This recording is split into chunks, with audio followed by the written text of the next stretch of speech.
Good morning, good evening, good night to wherever you're watching this transmission. Tis I, Mike Martins. Okay, we got ourselves a little bit of in a pickle right now. Canadians are in a bit of a pickle.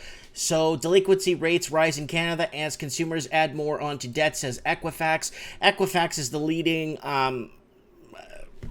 credit bureau reporting agency. Basically, it will report inquiries. Basically, it will report how long you've been on file. It will report what gaps are on file. It will report discrepancies, bankruptcies, court proceedings, how long you've been on file. It tells you the date you applied for your first credit. It tells you your updated address if updated. It tells you it could even identify how many times a person's moved within a certain amount of time. It's a really good gauge. A credit bureau is a phenomenal gauge. Anyway, so here it is. The street delinquency rates on the rise, and delinquency rates Canada continue to march higher as consumer. Okay, guys, do you remember this morning and yesterday morning when I was doing morning coffee with Mike? I was talking about the unregistered debt that is unsecured, registered but unsecured. That basically your collateral is your signature to pay it back, your promissory to pay it back, and to create your credit worthiness, right? And I'm telling you, the unsecured debt levels is phenomenal.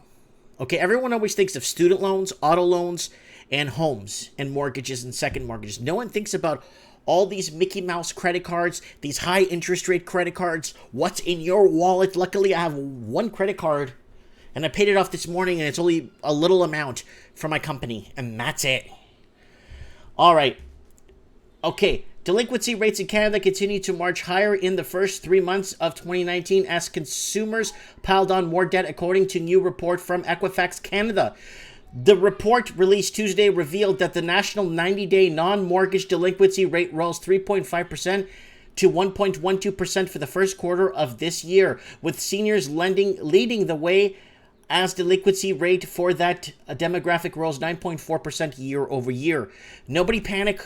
It's hot in here, so it's like 33 degrees outside. It's an oven in here. It's worse outside, so that's why I got the lights very dimmed and I got the ceiling fan on, so nobody freak out, okay?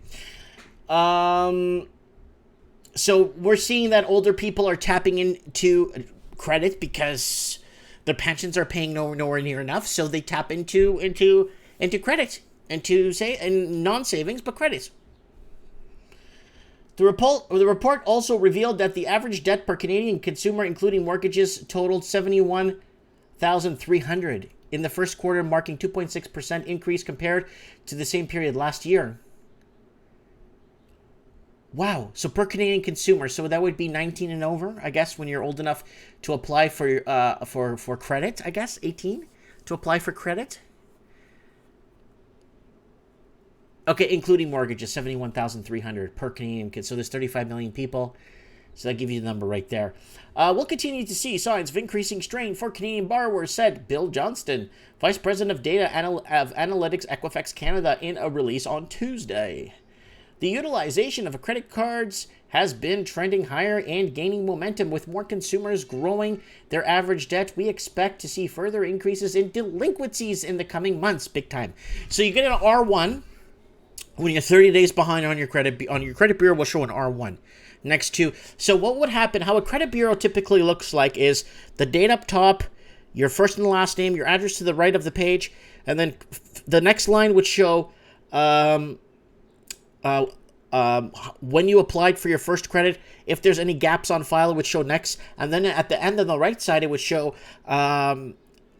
previous address to the one you lived in before, if it's been less than 3 years.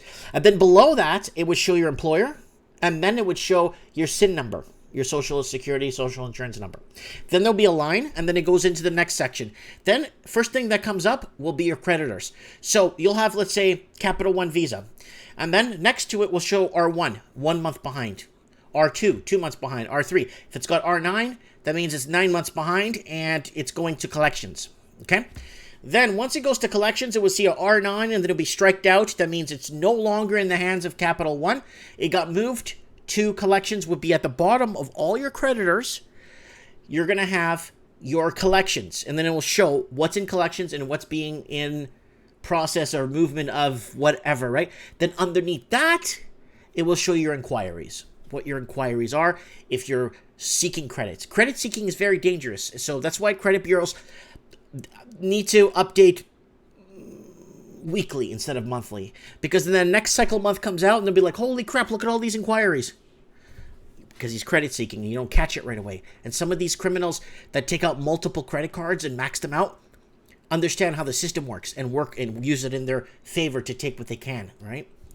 CIBC Capital Markets Deputy Chief Economist Benjamin Tal said he's not concerned about the report's finding because delinquency rates are still relatively low. Nothing they have they've been going down for years. The fact that delinquencies are rising a little bit, but with interest rates rising lately, it's no big deal. Even the base is extremely, extremely low, he told BNN Bloomberg in an interview on Tuesday. So I'm not losing sleep over it whatsoever.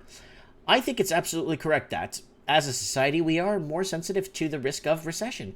Higher interest rates, Tal added, but the number one factor impacting delinquencies on a sustainable basis is the unemployment rate. It's not the interest rates.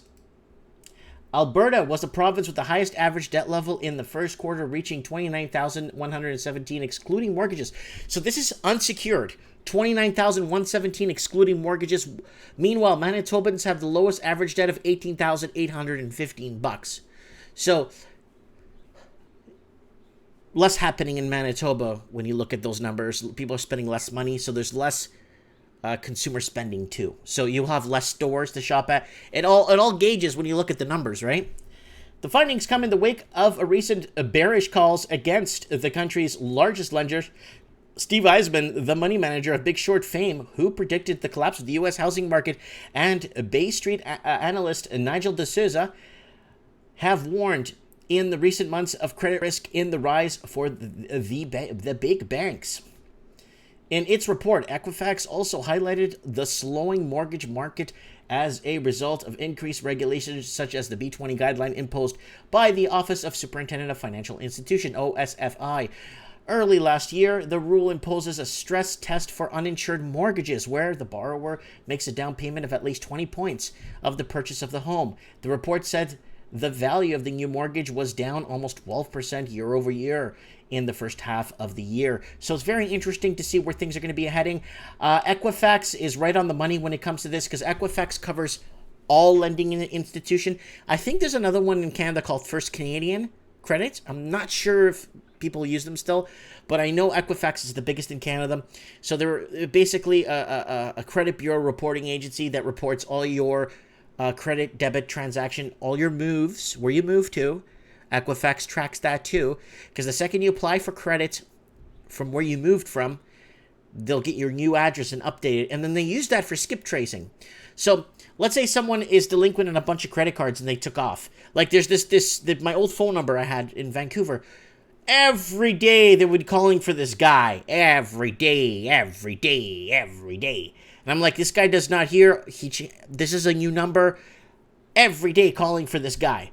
And what happened was this person basically needs to wait, or the credit companies need to wait till he applies for credit again under his new phone number / new address.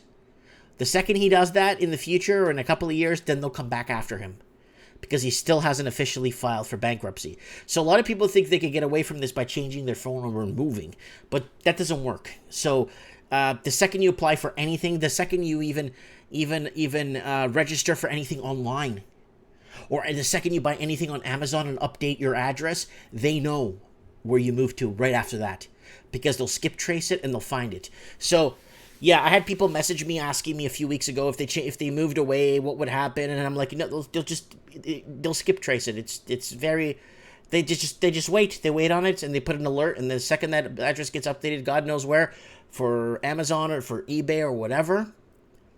Even when an employer, when you go to an employment, they ask for your credit bureau, or they pull your credit bureau to make sure you're not in the rears, right? Comment below. Let me know what you guys think about this. Is this the beginning of a long journey of woes and bows and crying the blues for a lot of people. I don't know. I hope not. I hope I'm wrong. I don't want to see people suffer and go through this, but it is happening and it is a reality. Let me know what you guys think in the comments below. I would like to know.